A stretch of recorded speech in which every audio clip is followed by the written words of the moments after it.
গ্রাম দেশে অঝরে বৃষ্টি হচ্ছে দেখেন, অঝরে তুফানও হচ্ছে, তবে তুফান কম হচ্ছে, বৃষ্টিটা বেশি হচ্ছে।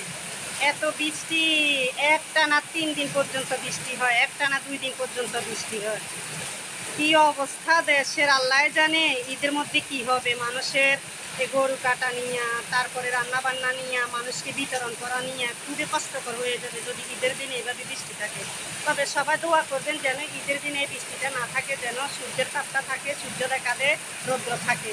আমার কাছে যদি খারাপ লাগবে যদি ঈদের দিন বৃষ্টিতে এইভাবে হয়, মানুষের খুবই কষ্টকর হয়ে যাবে। আর মানুষ কীভাবে মানে গরু কাটবে, ছাগল কাটবে, কারণ সবার তো সব ধরনের জায়গা নাই। তো সেজন্য অনেকে ক্ষতিগ্রস্ত হবে না। তো আল্লাহর কাছে সবাই বলবেন আল্লাহ যেন ওই দিনটাতে মানুষের জন্য বৃষ্টিটা ইয়ে থাকে, হেফাজতে থাকে, আল্লাহ যেন রক্ষা করে, ওই বৃষ্টিটার থেকে যেন রক্ষা করে সবাইকে।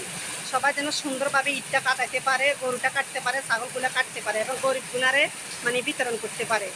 আশেপাশে তো অনেক লোকজন আছে, সেই জন্য সবার মাঝে এগুলো দেওয়া হয়, বিশেষ করে সব জায়গাতে এগুলো দিবে। তো ওই ওই জিনিসগুলোর থেকে সবাই যেন সাকসেসফুল করতে পারে ঈদের দিন, সেই জন্য সবাই দোয়া করবেন। দেখেন কি বৃষ্টি, আমি একটানা কয় মিনিট ধরে রাখছি ক্যামেরাটা, বৃষ্টি কিন্তু বন্ধ হচ্ছে না।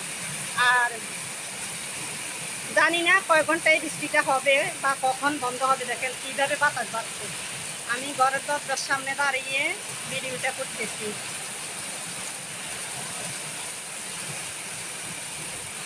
সবাই ভালো থাকবেন, সুস্থ থাকবেন, আল্লাহ হাফেজ।